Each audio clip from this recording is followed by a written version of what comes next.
There he is. Hi, BJ. Ooh, I'm looking around for who you're talking. Yeah, Good morning, Steve. How are you doing today? I'm doing fine. I would say it's going to be a hot one here, but it's always a hot one here. But I guess it's pretty hot up where you are. Yeah, it was 85 degrees, so it got pretty warm for us. Yeah, That we're going to be was 109 today. Yeah, So today yeah, is beautiful. We just gorgeous day. We walked over to the lake and Lake Michigan, and it was it's like 60 degrees, next to no humidity. I mean, for us, that's just a gorgeous morning, and hopefully getting nicer. So we'll see. Sean Manzi says, of course, as soon as you start talking about the weather, the conversation is over. So maybe the podcast is done. yeah, we're good. Yeah, but well, let's get our guest in here. Let's see, Bingo. There he is, Good morning, Ray. Good morning, guys. How are you? Very doing good. well. Very good. Balmy 90 something in Richmond with high humidity, like every summer day. Yeah, Yeah, yeah.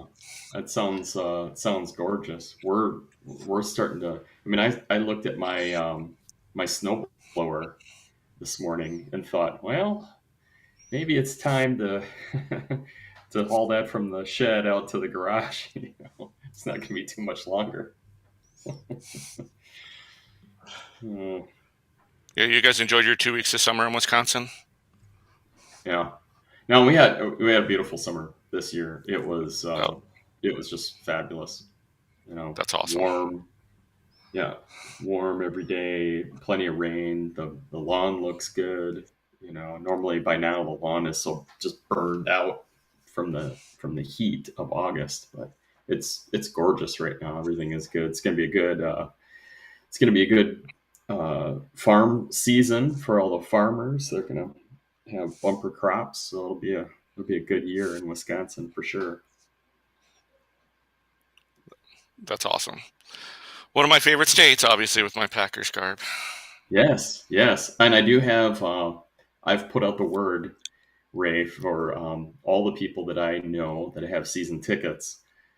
Like, if you have any tickets, you got to let me know a couple weeks in advance so Ray can get a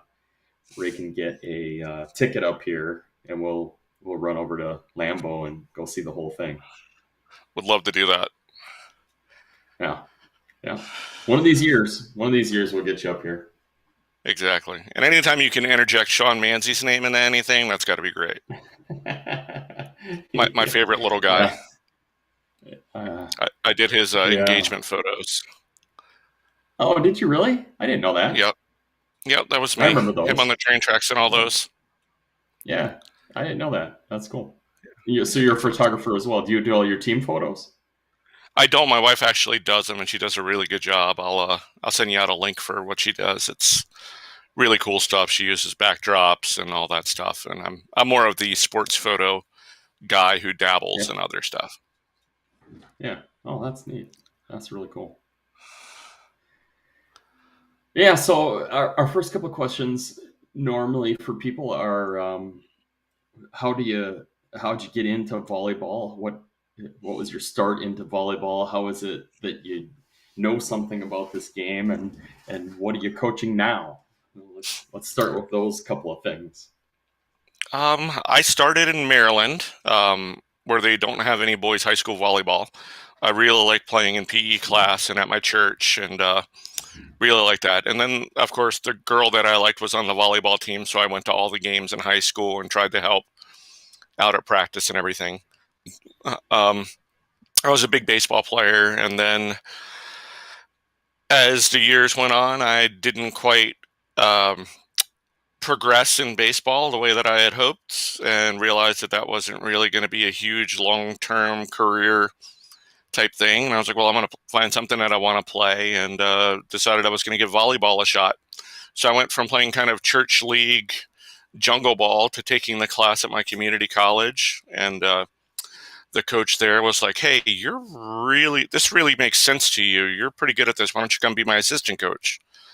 So I'm 19 years old, and I'm the assistant coach at my community college, and every girl on the team's older than me, except for the girl I graduated high school with, and got into coaching. And then we were fortunate enough to where we were having Barry Goldberg from American University come up and do camps, and got connected with him. And then he started having me do some of his summer camps and satellite camps and stuff. And did 5 years at Frederick Community College, because everyone should do 5 years at a 2-year school if they can. And then got the opportunity to go play at SUNY New Paltz for the great Tony Bonilla, and was playing there and helping with the girls team, and realized that as a player, my limit had pretty much been hit playing sometimes on a really good D3 team, and that coaching was going to be the avenue that I needed to go into to do it long term, and just started pursuing that. Coached club, travel. I've coached all 5 college levels. I got my first head coaching job at New Jersey City University as the head men's and women's coach there. Got involved with Gold Medal Squared through them. They were looking for a host for a camp, so I ended up meeting Mike Wall and talking to him, and been doing camps for them off and on since then. And went to VCU and was at VCU for 2 seasons, and got married and bounced around a little bit. And right now I'm coaching a high school and a middle school, and I'm starting my own club here in Richmond. And got to go out and visit the national team for 2 weeks and watch how they do all their trainings for the men's and women's before COVID. So that was really awesome to get to sit and talk with Karch and Aaron and John Speraw and all the guys who were out there. Watching Neville run the Neville drill was amazing. So it's been a really good experience. Manzi actually got me into volleyball coaches and trainers, and I would say I'm relatively active in that group. I would say too. But when we go to convention, I have to say the F in front, and then people recognize the name. Yeah, that's right. I am Ray. 1 year. Who? F Ray. Oh yeah. Yeah, you're that guy. Okay, yeah, the one who has an opinion on everything. Yep. So I've kind of digressed where I'm not necessarily interested in going the big college route anymore. I really like the grassroots, educational level volleyball for everyone type thing, especially with long conversations with Kessel about that kind of stuff. And I feel like that's where we can do a lot of good and really improve the overall level of play by training coaches and getting kids playing however they can, and playing outside of where you have a set court and nets, and ways to make volleyball happen without all that. Yeah, that's where I've landed too. I enjoyed my time in Division I volleyball. It's I find it to be very we're in pillars, we're going up skyscrapers. Nobody really works together because it's all so secretive. It's hard for on the women's side. I don't know why so much on the women's side, because the men's side's not like that. The men's side not really. is they work together, and I've even heard coaches say, we're recruiting this guy, but I don't think we can use him. Maybe you could use him instead. And that they're very much more. Maybe they need each other because there's so few programs. So they're just to stay alive, they need to be good. But on the women's side, holy cow, it's silos. The men's side is very symbiotic and great cooperational relationships. Last year, the HBCUs started their programs in the South Atlantic Conference, I believe it was. And Coach Speraw and a lot of the other high-level coaches did away games at those facilities just to help promote and spread the game. They're so good about spreading and promoting the game. And just sharing ideas. I've actually seen hey, I can't use this kid. He's my 5th outside. For you, he might be your 3 or 2. If you want him, here's his contact information. Yeah, so it's amazing to me just how they work together.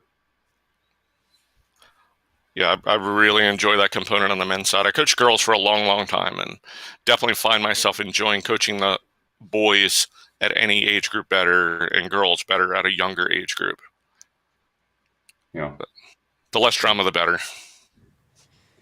Well, Yeah, yeah, it's interesting though. I've had an interesting year in that I've found resistance to some of the things we have taught in CAP, and I mean my experience here has been it's probably 30% ish of coaches kind of embrace those things, if that, and then you get drill based. I was looking at somebody posted was one of the local schools, and they had a middle school program, and they posted their, I don't know if it was Twitter or Instagram. I think it was Instagram, and short video, and you see the the girls going. There's one court going, and they're working on their passing and all that, and then they pan around, and there's 20 girls sitting on the floor, and I'm like, watching the girls play, and I'm like, boy, and if you go and string a rope across a gym and have a bunch of 2-on-2 small games, they look at you like you're from Mars. And are like, I don't know what that coach is doing. He doesn't know what he's doing. I'm like, okay, well, let's see the results. But even results, because they come slowly, even with that, you get we would be better if stuff that happens. So it's I have I'm going to get together with Eric Hodgson, hopefully in the middle of the month. I don't know where the heck in the world he is, but I just texted him and said, hey, dude, when you're back in town, let's get together. And I want to quiz him on it. Tell me the programs, both academic, school programs and club programs, who embrace what we do.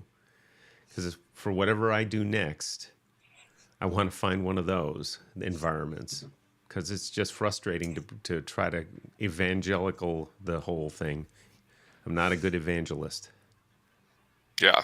Yeah, it's hard. I mean, it definitely is. And I think you have to start with the fun stuff. Like for us, I'm in a new program, and I got the opportunity to coach our JV team for a couple days. Our varsity coach is busy, so our JV team took the varsity to tournament, and then I had the JVs.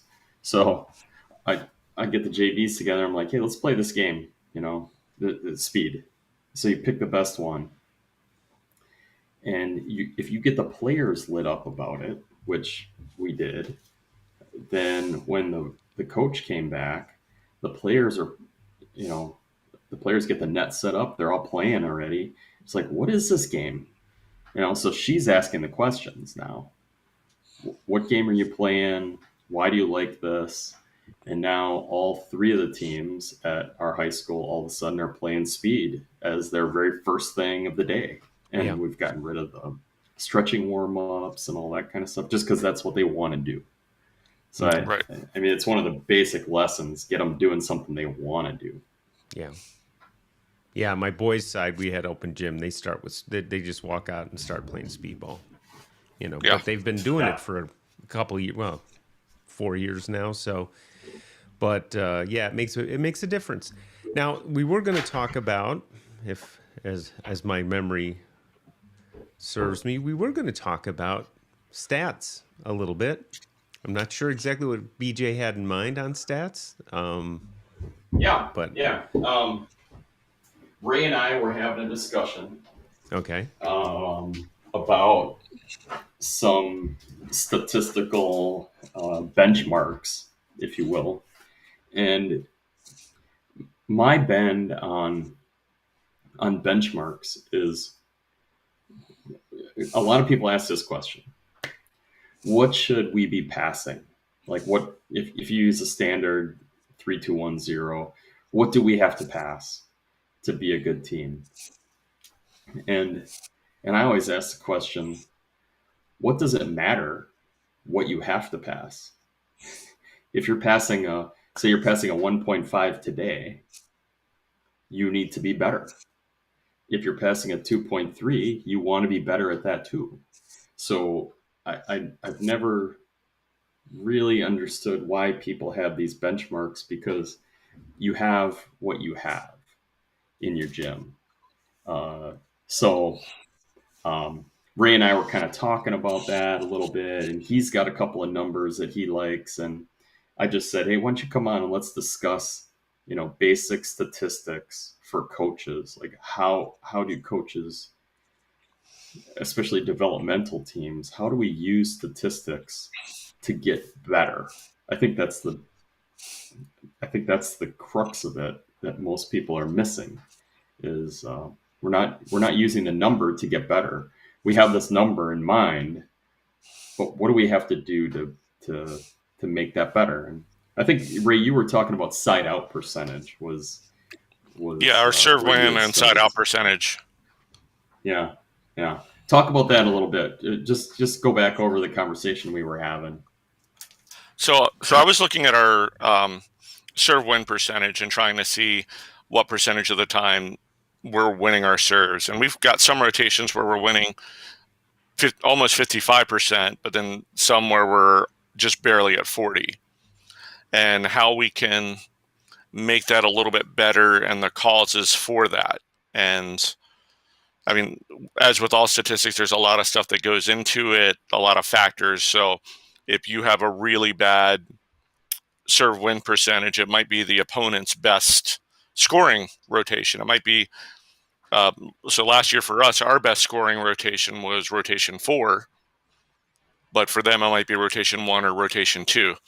So looking at the serve win percentage, and BJ brought up a point that I hadn't really thought about was, well, okay, what do you think a good side out percentage is? And looking at your side out percentage versus your opponents and how that impacts the outcome of matches. And right now we're siding out at 58% and winning 46% of our serves. And I would like us to be around 60 side out percentage based on where our schedule is right now. We haven't played the really, really super tough teams yet. We haven't faced a really, really tough serving teams yet. So I'd like us to get above 60 for that, just because if we're getting that side out percentage, first ball side out, there's not a lot more errors that can happen. But the more the rally goes on, the more people can be out of position, the more blockers might not get back to where they're started. Your base defenders might not be where they're supposed to be. Transition gets sloppier as the set goes on, or as the rally goes on usually. And just things like that. I don't really look at serve percentage very much with our team, because obviously you can get 100% of your serves in with a really, really easy serve, but we're trying to look and see what the pass quality is off of those serves to see how many, because I have a really big team. Our shortest guy who plays front row 6'1", and we're all elbows and triceps over the net. So we put up a pretty decent block and have pretty good defenders. So we're trying to get as many out-of-system plays that we can get to where we can get 4 to 6 arms in the air blocking the opponent's hitters, and a lot of the teams that we play aren't used to facing triple blocks and solid double blocks, so that really leads to a lot of errors and easier shots for us to play. I think that's an interesting. I love that. I think what you illustrate there is it depends. It depends on what you have. I think there's a story I use with the executives I coach a lot, and it is the Peter Drucker's management guru. People have kind of talked about him for years and years and years, and he's often quoted as saying, "What gets measured gets managed," or "What's get measured gets done," and it's a hallmark of people talking about, we need metrics, and our metrics aren't good, and blah, blah, blah. Same thing as keeping stats, right? So they were doing an interview with him a few years before he passed away.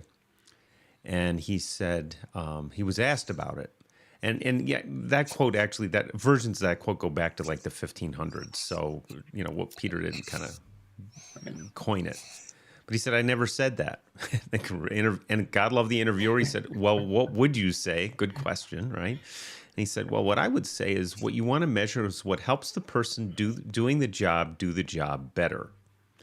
And I challenge my executives to, like, do your metrics actually do that? Do your metrics help them get better, or are your metrics punitive? And, many of them will say, oh, yeah, they're kind of, they're meant to tell senior management that somebody needs to be punished. I mean, it's a little bit over the top, but it's that kind of thing. And I realized even today when I'm keeping stats, I'm not using them that way as well as I could.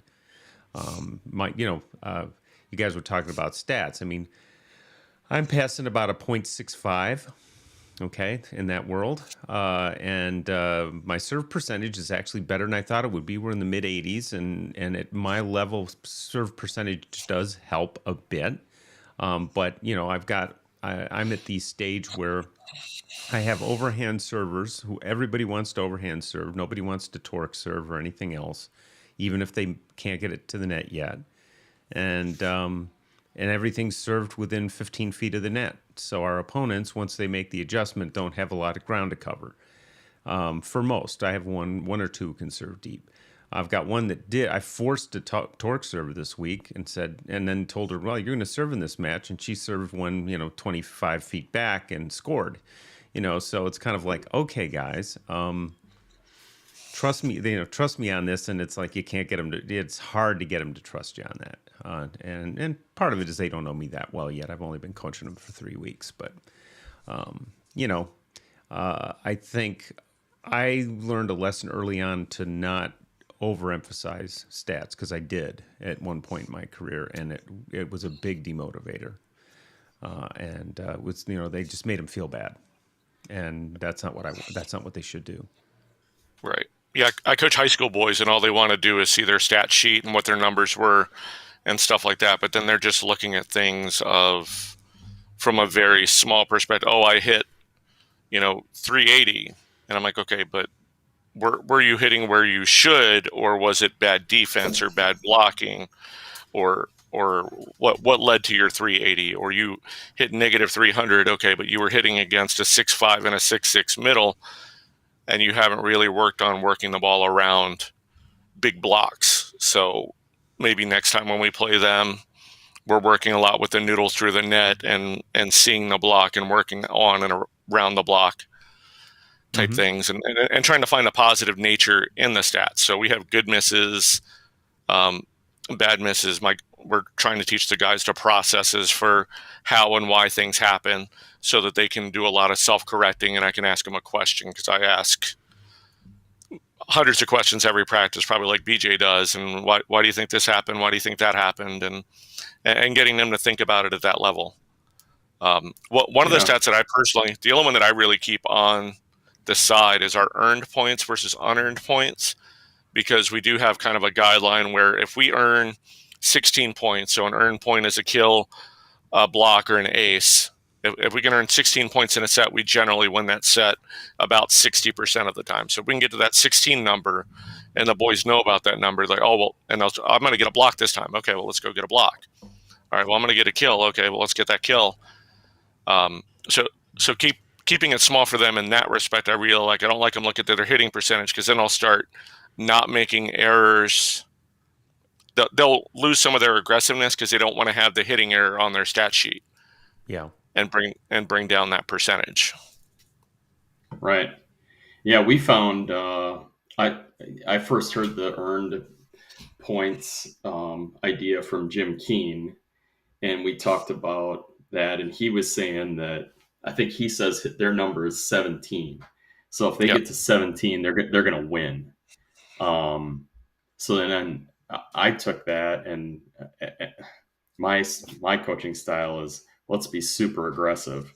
So my team was actually, we were at 19. We had to earn 19 because we were so aggressive that we were giving away, giving away errors. We're going for high hands and chipping the block and taking big swings. So we had to get to 19 earned, but other teams were helping us by, giving a lot of errors. So I think it's neat that you mentioned that, because between the two of us, you're at 16 for your coaching style. I'm at 19 for my coaching style. And it can work both ways, because I know you win. Right. We won a lot.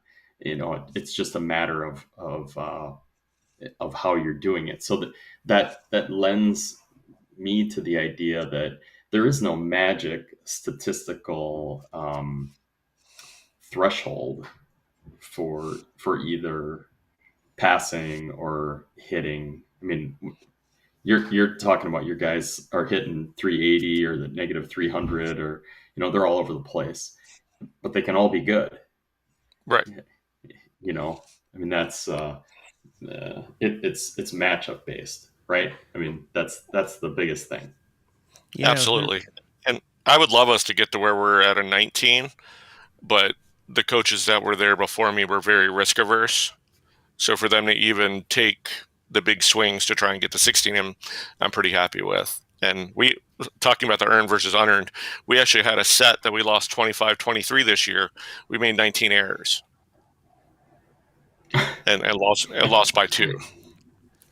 Yeah, I tend to look at this point. I'm looking at net errors, but there's definite patterns there. If your libero is not the number one in net errors, then something's wrong. Because they're going to be the one that gets the most attempts, and if they're way off the chart, then you got to look at something. But it's got me looking at things like, my lib's pretty good. Her range isn't great, and she's been doing this for a while, and it's one of those things where it's part of her identity. So it's tough to go, hey, I kind of floated the idea maybe you want to back off because she's been a little frustrated lately. But I don't really, I gave that up. I said, look, I respect you enough. I'll leave that up to you. If you're frustrated enough to bring somebody else, and we've got one candidate to do that, I'm good with that. And but BJ, you said something many moons ago, I think, about, okay, maybe what I need to do is talk about tightening up her range of what she's responsible for to give her a better chance to get her numbers up, and the ones who are developing and doing a pretty good job on my outside hitters, open them up a little bit more.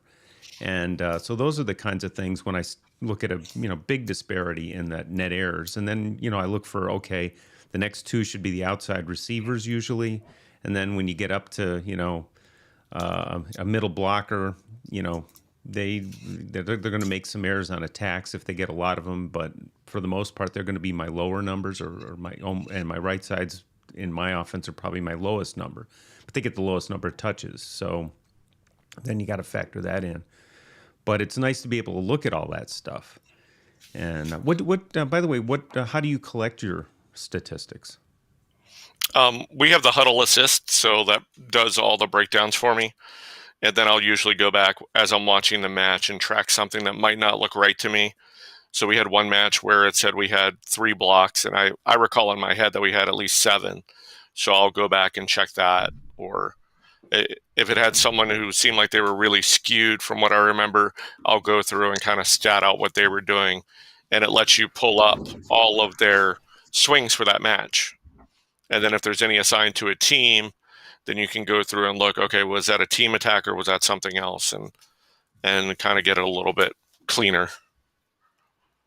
And I remember having to do all of our team stats on paper back in the 1900s with little tick marks and many of us still do.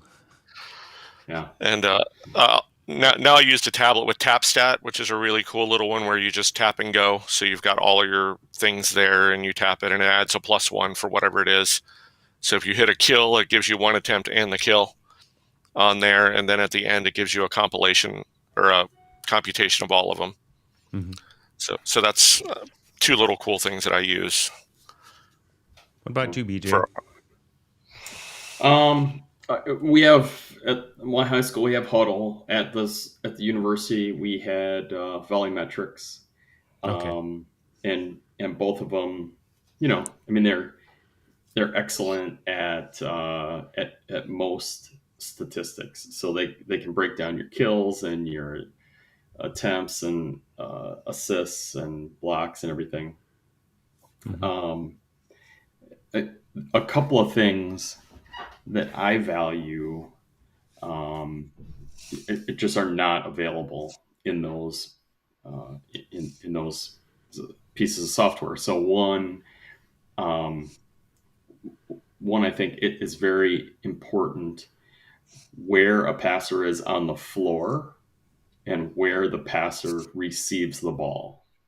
So if if a passer is great on her left, we want to serve her on her right. Or if if a passer is good in zone 6 but is not good in zone 5, we want to attack her when she's in 5. So that sort of breakdown, I've only met, I don't know, I think I've met about 3 or 4 people that have done that sort of breakdown. I wrote a program, between my dad and I, we wrote a program that every time a server serves a ball, we can track who the passer was, where she was on the floor, where the ball hit her, in one of 9 zones, high left or low right or whatever. And then it compiles all that data to show you where that player is good and where she needs work. So we do that for both the opponents in scouting and then for our own team. And this is always a question that I ask people: how to use stats to get better? Well, here's an answer. For us, if we scout ourselves and we find out that there's a player that is good on her left and not as strong on her right, then we want her to step farther to the left to create more opportunities on her right. We want her to move out of the way a little bit more, put a little bit bigger gap on her right so that she has to work more on her right. And that idea came right out of high performance. That was something Karch said, when we were talking about, most players are better on their left. And so everyone in the gym is going, oh yeah, so we want the players to pass on their left. And Karch, being him, says, so we're working really hard on the players passing on their right. Because they have to do it. They got to get better at it. I'm like, Right. that sort of blew my mind. Well, when I first saw that stat, and I grew up on face your target, which we don't do, but no one gave me a good reason. No one. It took me 15 years of coaching till somebody gave me a rationale for right foot forward. And once it made sense, it was like, oh, I get how to explain why we do that, as opposed to, oh, you got to have your right foot forward. And when they first time I went to CAP and they were touting the statistic of left's marginally pretty much equivalent to center line and right's weaker, I'm like, well, yeah, that's what we practice more. And, it's a self-fulfilling prophecy kind of thing. Now, I don't know that that's the fact. It may turn out that we're better off on the left. But at the end of the day, you haven't proven anything to me. It's coincidental. It's not necessarily, a certainty. So, and to your point, one of the things, and it's something I'm going to bring back as I work with my team more, is, do I know which side they pass best to? I do not at this point, and I should. Right. And then we can use it to our advantage when we can. Right now, I'm just trying to keep them in rotational order, but they're getting there. And doing it better than I did this week. So in that regard, they're making progress. But I use solo stat because, and I think the other thing that, since BJ, we do this for coaches who are just getting started or coaches who are at the entry level. If it were me and a middle school coach who was new to the game said, what should I track? I'd say, you know what, get a sheet with serve and serve receive on it and just track that for a little while. Don't go crazy with it with the kids. If it's, I find on the girls' side, it upsets them more to see them than the boys want to compete about it. So I always tell them, don't compare. It's about, you getting better with you. Because I did verticals the other day with the boys. And, oh, yes, here's my experience of the week. I'm running my first boys' open gym of the year. And the boys are pretty good. I've been working with them for a while. So they come in and they're running speedball. And in walks a 6'3" transfer who turned out to have a 32-inch vertical. And I'm like, He's raw, but I'm like, dude, like, this is my year. It's got to be my year. I've got a middle who just because at my school nobody's over 6 foot, except the basketball team, and they don't think volleyball's cool enough to play. So it's and he's a transfer from Chicago. I'm like, all right, this is my year. We'll see how it works out, but I find solo stat to be pretty good for us if you're by yourself. What you don't get in it is you can't do hitting percentage unless you keep somebody else keeps hits. When I say that, you can do it, but you got to be really quick. And most coaches won't be able to do it. But if you have somebody on your bench keeping the hits that are not kills and the digs that are not digging errors, you can load them up later, and you can even have 2 iPads or 2 devices, and somebody can be entering those, and you can merge them. It's not perfect. It also gives you the ability to sync video, but it is not Huddle Assist expensive, and we don't have that kind of budget. So I can do for $11 a month for the 3-month season that what Huddle can do for whatever you pay for that these days. Yeah, football paid for ours for the whole school, so that's the only reason we have it. God love them. Yeah, yeah, we have the same. I do like the talk that we were talking about where we practice what we do well. And I know with my boys, they always want to practice the things that they're good at and don't want to practice the things that they're bad at. So with the passing to the right, I find that a lot of my guys feel like they'll pass better one side or the other, and they'll cheat that way. And I'm like, well, if you're weaker on that side, why not? Let's practice it and make it a strength, and then you don't have any holes. And they're just trying to hide the hole. So it's a change in mindset for them. They're not super growth mindset oriented. They're not. I'm very big on the Patrick Lencioni 5 dysfunctions of a team, building the trust and then communication, accountability, and all that. I really love that and how we build our team culture. And this is year 2 with them, so they're starting to build up to that here and there. They're starting to have more conversations and more questions, and they're doing a really good job of holding each other accountable this year. Of hey, that should not be counted as a quality play for us or a quality transition because you didn't get to where you could have a really good approach in. You had a good swing, but you didn't get. So they're becoming more process oriented, which I really, really like, and I think it's going to help them get better quicker. Yeah. Yeah, so it's an important thing for sure to get onto process and to think that through rather than doing what you're best at all the time. You want to work on the things that you're worst at. It only makes sense. You can improve more by working on the things you're bad at. So that's the bigger jump, right? Exactly. I think that's a reason to take stats. Let's find out what we're bad at and work on those things because that's the low-hanging fruit, so to speak. Well, one of the big stat things I do too is they have the attack tendencies in the huddle breakdown. So I'll use that to see kind of if we were in the right place and did our proper transitions or how, because we do read defense and read blocking. So we don't have a set. If they set outside, get your right foot on the line. It's all dependent on where the set is and where the hitter's approach angle is taking them and teaching them how to read at hopefully a high level at some point, but trying to get them to actually read what's happening versus just go stand here and the ball might or might not come to you. Because I spent years having kids flying past the ball, going out the block because they're supposed to be blocking line. So they go all the way out to the line, but then the set's 3 feet inside.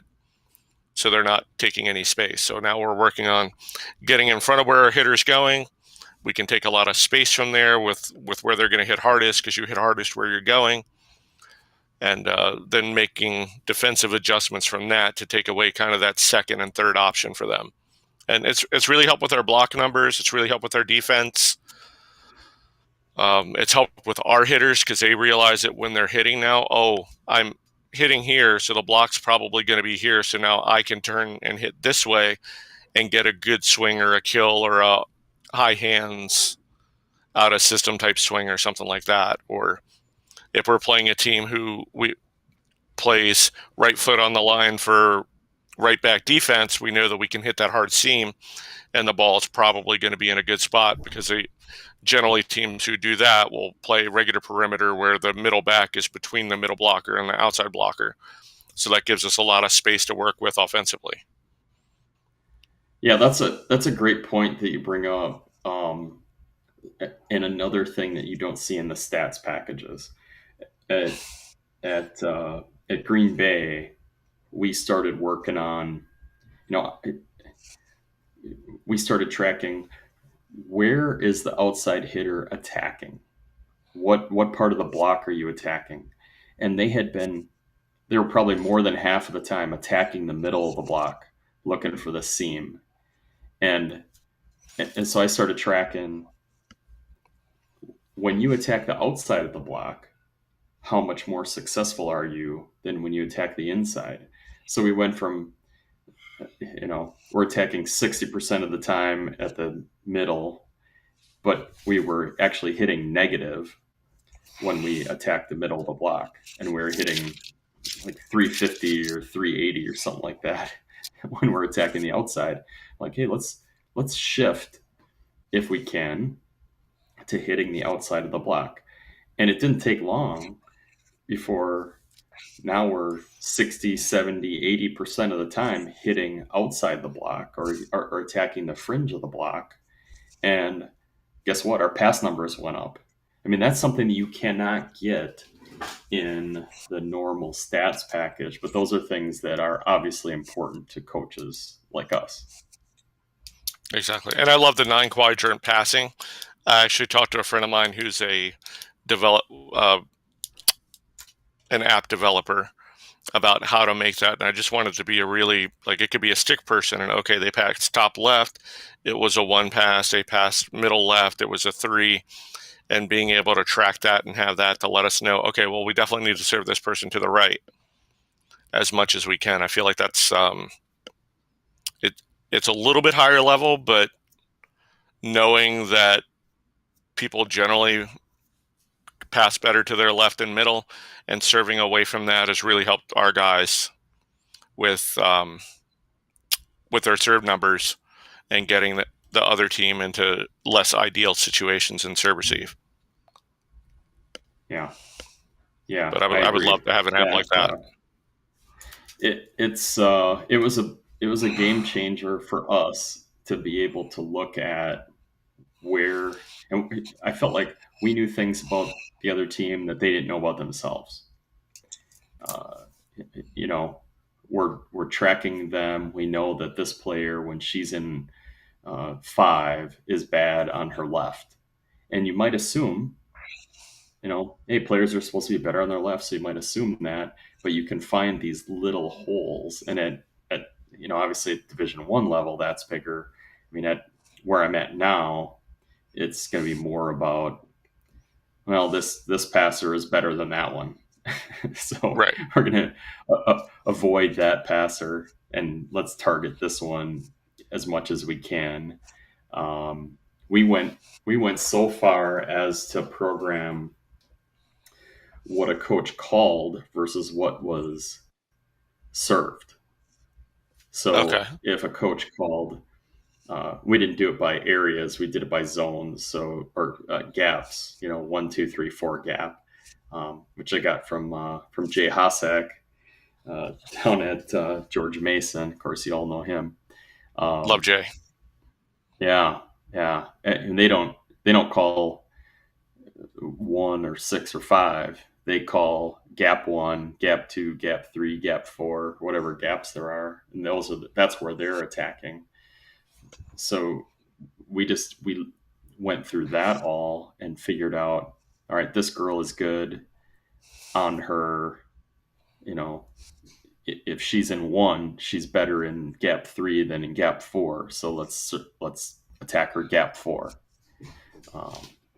It can get really detailed. I think you can go overboard Like I said, with our high school, I think it's going to be more about tracking. This player is a Division 1 prospect, libero. We got to stay away from her and go to this player instead, Right. um, as opposed to attacking a zone. But it's just kind of, you have to be good at leveling that up or down at wherever you're at. Yeah, I Yeah. think And that's really important. You know, even the understanding. I mean, I'm still working with players who are just now getting to know what the number zones are and where they are, and that makes it a very different educational kind of experience. They're like, "Oh, is that 3 again? Where's that?" And some who know a little bit more, but I do like the idea. I'm probably going to use that with my boys. So when you're using gaps, let me describe it. A 3-person serve receive. The one gap is kind of down the line to zone 1. Is that what you're looking at? Yeah, that's exactly Okay. it. Okay, and then you got so you got 4 across the back, and then you can decide what you want to call the ones between the short ones and in between the short long kind of stuff. Yeah. The great part about that system, and I didn't recognize it right away when Jay was talking about it, but say you have only 2 passers. Well, gap 1 is still gap 1, and gap 2 is the next one over, and gap Yeah. 3 is the third one. If you have 5 passers, which might be a middle school, you have gap 1, 2, 3, 4, 5, 6. You've got all these different gaps. So I don't know that middle schoolers, probably most middle schoolers, aren't able to hit a specific gap, but that doesn't mean that we can't target them Right. and learn how to hit them. And then obviously you can go short right at the passer or deep in the gap. So you just have to have a system of how do you call a short 1 versus a deep 3 gap. And it's not hard to figure out from there. And most parents or fans, if you're calling serves, most people don't know what the heck that means. If you're putting a 3 out there Right. and telling them to serve deep, they don't know what that I means. think the more important thing there is the concept of it for them, not the numbering and the practicing of hitting gaps. And so, rather than sitting there calling a 1-6 gap, which requires a couple of signals, you just go 1, 2, 3, 4, and they know what the gaps are, and they're practicing that, so they're it's reinforcing. Whereas if we go and just call the zone, there's usually somebody standing there at our level. we Right. my boys actually used to BJ's going to share his screen. Wait a minute. Let me see if we can get that to work.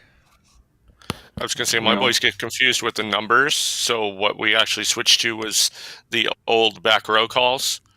So the D seam is where the D ball is, and then C, B, and A. And that made a lot more sense for them. So now when they're serving, we do the A, B, C, and D and just do quick sign language on it. The other thing I love about the numbers, and I've seen this a lot more at club recently, is the parent who sits behind your bench and calls out what numbers to their team from behind you. It's like it's going to give them some sort of advantage of, oh, the coach is telling him to serve to zone 6. And you're sitting on the bench going, man, I hope she serves it over. Yeah, I know. That's great stuff. Yeah. So I don't know, Steve. Are you looking at this, or what are you? I am. I'm gonna try this, and just bear with me. I'm trying to get the shape right, so give me a second here. But let's go with this. And I can only see. I can't see what you're doing, so just let me know when you're ready. How's that? How's it look, Ray? Looks good. Okay. You've got a multicolored scheme on the left. Yeah. So what this is me scouting Wisconsin. It was before their national championship, so it would have been, I think I have 2019 on here. And And the way this works, first of all, on the left, this is my my crazy way of thinking about a court. So we have, normally there are three passers that are kind of in the middle, and then there are gaps. This gap over here, and the gap between them. The seams. And then there's super short, sort of short, really deep, and then right at them, right? So in this system, we can just click on a player, and this would have been a libero of the time. You can see the green is good, so she's very good when the ball is hitting her in the middle of her body, which these would be. These would be short, so you can see her short right was getting a little weaker. So if we're going to serve this player, number one, you can probably look her up at that time. I guess, no, this is 2021. So 2021, whoever number one was for Wisconsin, her short right was a little weaker. So that would have been a place to go. And, here's number 5. She's struggling on her right. So anytime we have an opportunity to serve her on her right, or, maybe her deep left, I mean, that's the level of detail you can get to. 7, we don't want to serve her. Right. You put a big black spot on her and say, don't serve her anywhere because she's solid everywhere.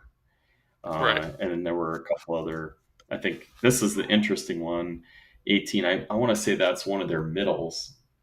I think that's I don't know if Redke. that was Red. Is it Redke? Yeah. So every ball that they served short that she took was good. So let's not do that. Right. I mean, it's that simple.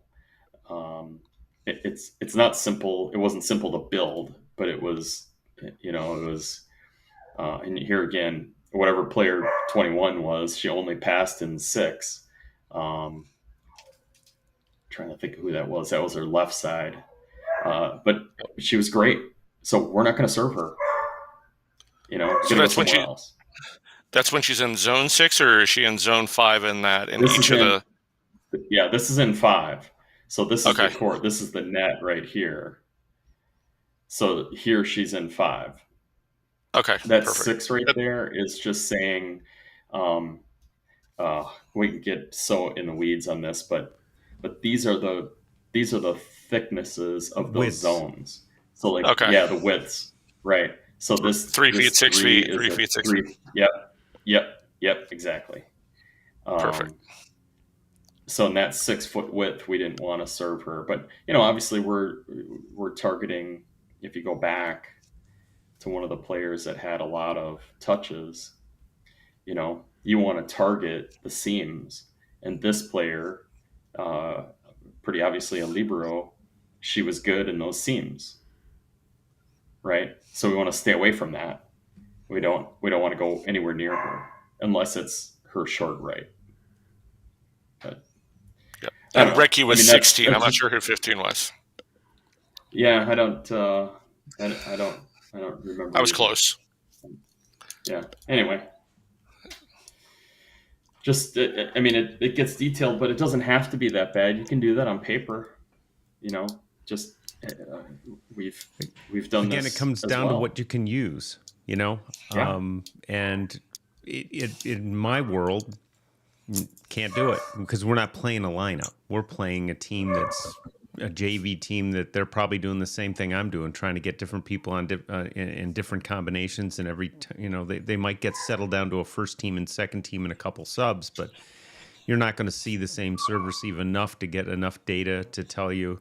And the kids are, they have a good day and a bad day. I was telling them we played averages, so my setter had a bad day one day and a really good day the other day, and that's I told her that's fine. So it varies, but there are some things that one of the things I find helpful for stats is that it either confirms or contradicts what I thought I saw. And that's really helpful because I'll go It back and definitely go, yeah. definitely helps with our biases and things that we think that we see and can reaffirm. But unfortunately, people can also use them to their benefit. So they're like, oh, well, this person's serving a lot better and they have a higher hitting percentage. And I'm like, well, yeah, they're hitting 0 and the other person's hitting 150, but the other person has 15 points and kills. And the other person is literally just tipping the ball right to the libero every single time. And they're scoring right away because they're in system on defense, which you really don't want to have as much as possible. Yeah. Well, and just to bring up a simpler one, because like Steve said before, I think we're more geared toward people doing simpler things. They're learning, starting out.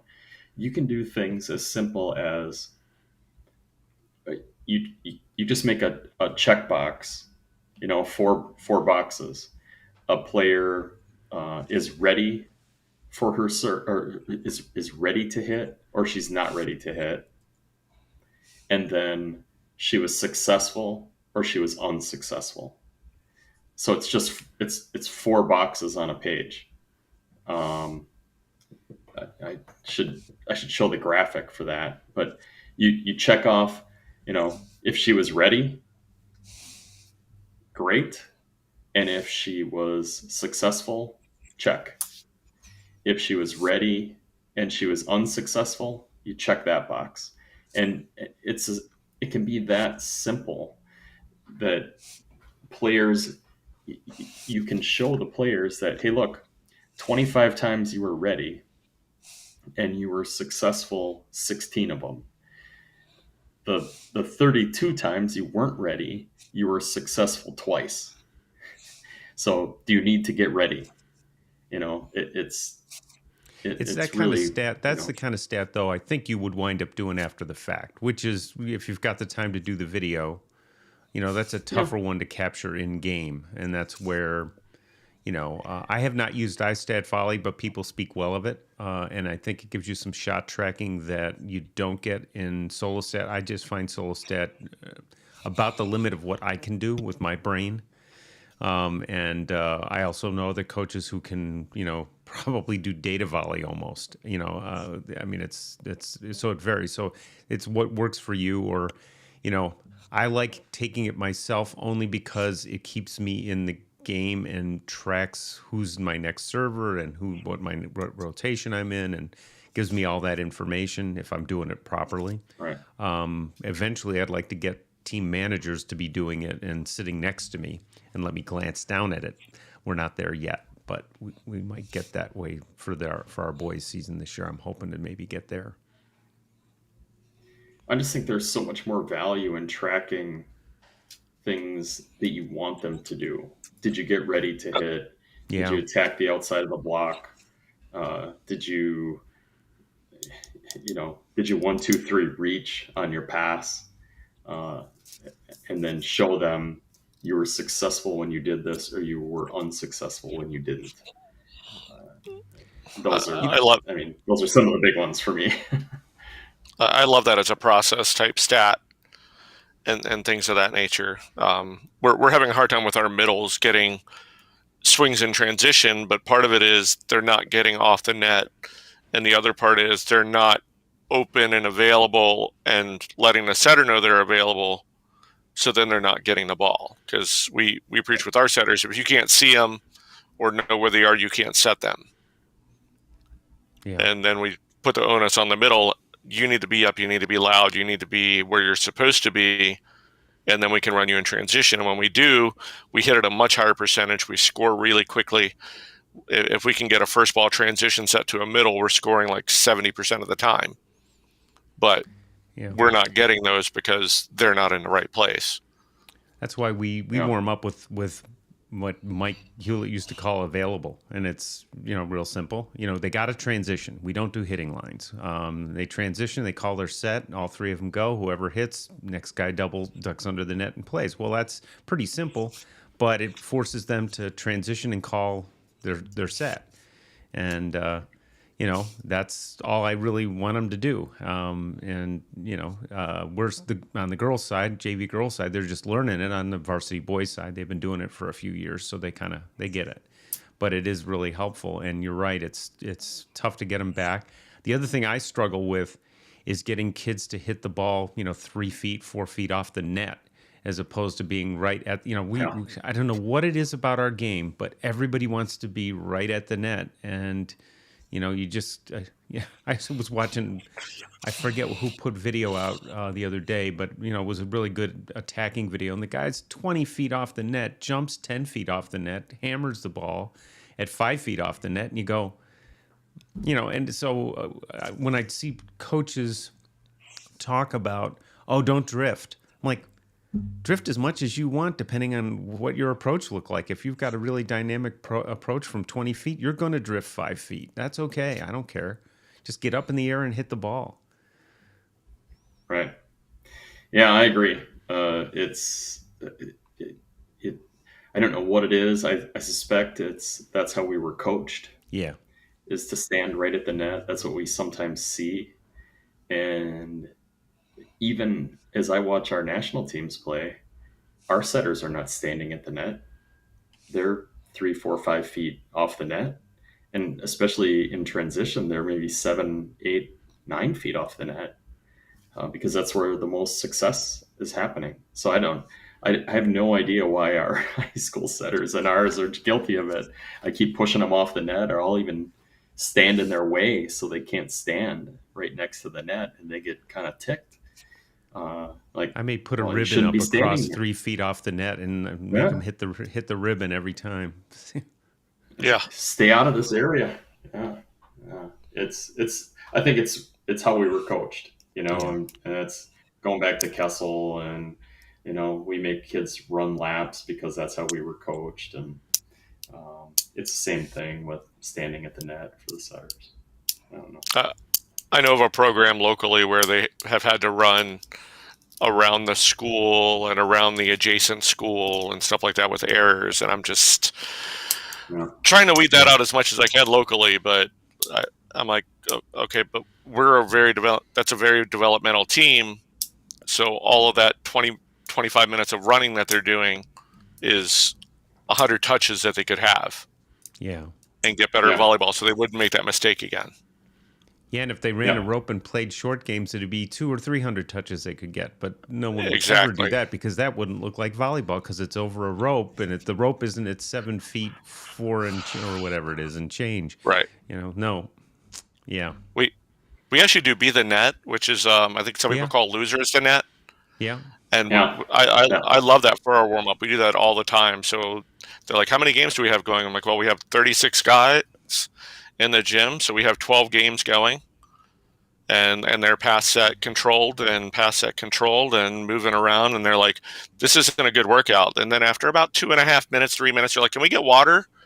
I'm like, no, it's not a good workout. Remember, you guys, this was too easy for you guys, right? And then Ray, you just set off a light bulb. Because I've been doing shuttle passing for my 3 minutes, and then we got our 6 minutes of running available and serving. I'm going to introduce be the net instead. I think that'll be more fun for them. And shuttle passing is kind of ick, but I mean it's good in that it gets the heart rate up, it gets them moving. But I'm going to change that this week.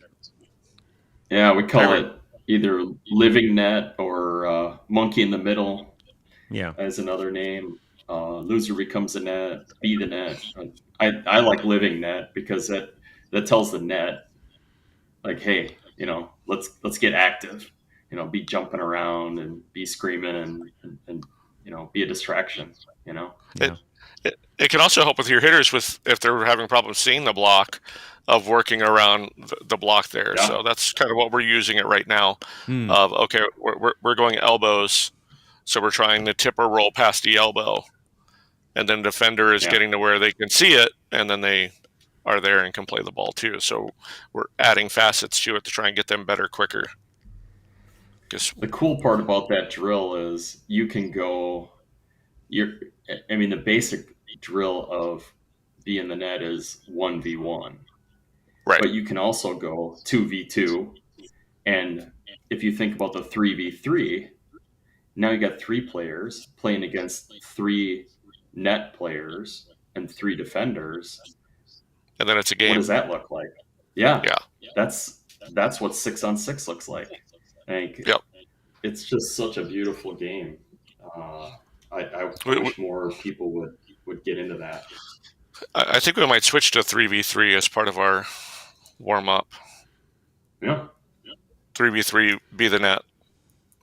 What you can do, if you do 2v2, if you have 2 courts of 2v2, then you've got, a standard 12.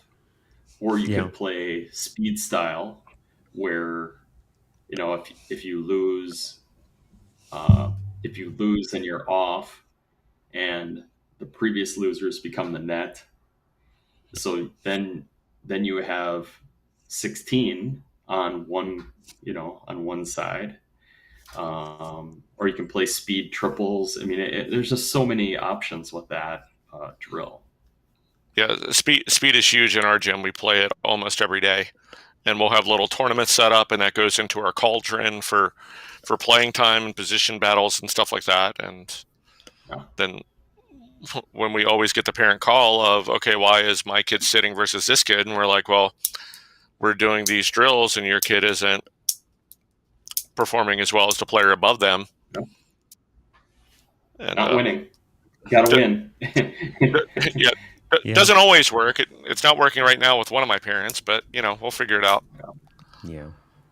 There was a girl at. Go ahead, Steve. You go. You need enough data, and it needs to be consistent enough to really differentiate. And once you know you can differentiate, then you can use it. Yeah. So yeah, there was a girl at Milwaukee. This was a long, long time ago. This lady's probably in her 40s by now. She was a good setter on a team that was playing for national championships as a junior player, and nobody recruited her. Setter.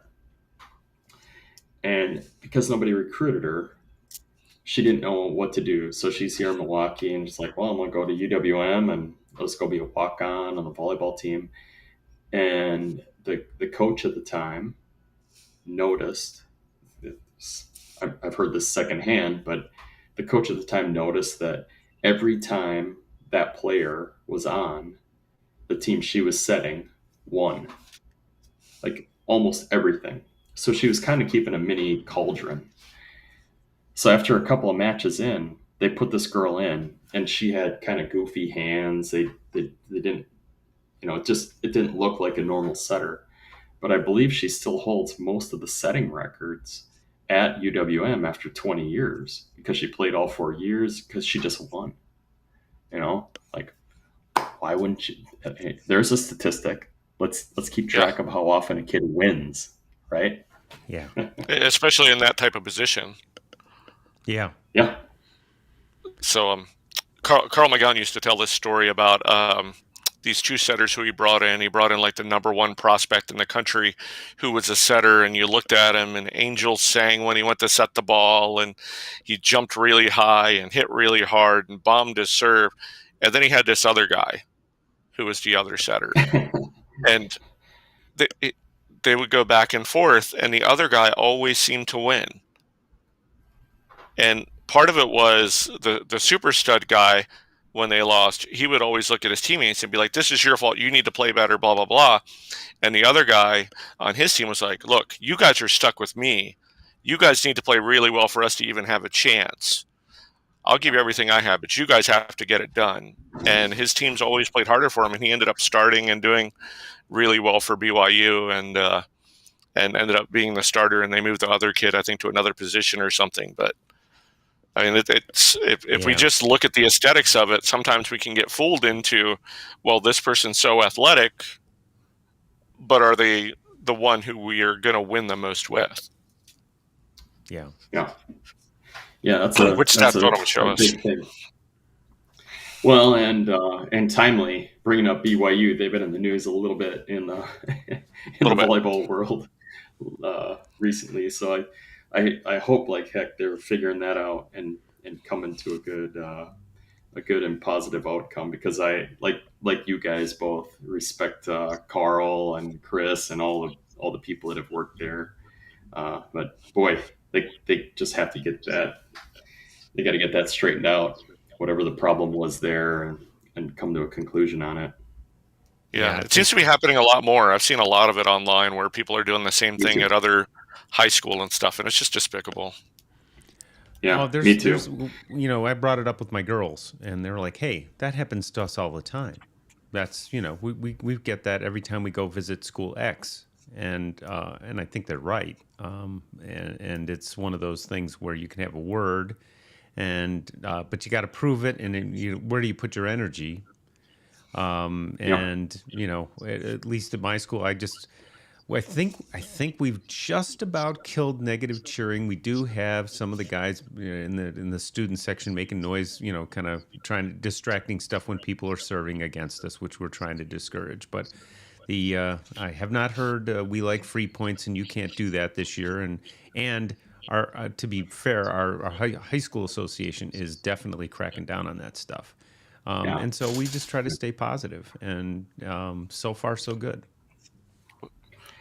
Yeah, we're probably the wrong three people to be talking about this, because none of the three of us have ever had to really deal with it. But I had it with my team, but I've never been the recipient of it. So right, absolutely.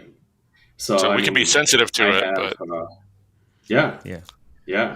I mean, for me, I've got maybe in our program of 30, 38, 40 kids, we've got maybe 10 kids, black or brown or Latino. And I've known these kids for 3 weeks, and I'd do anything for them, so I'm looking out for,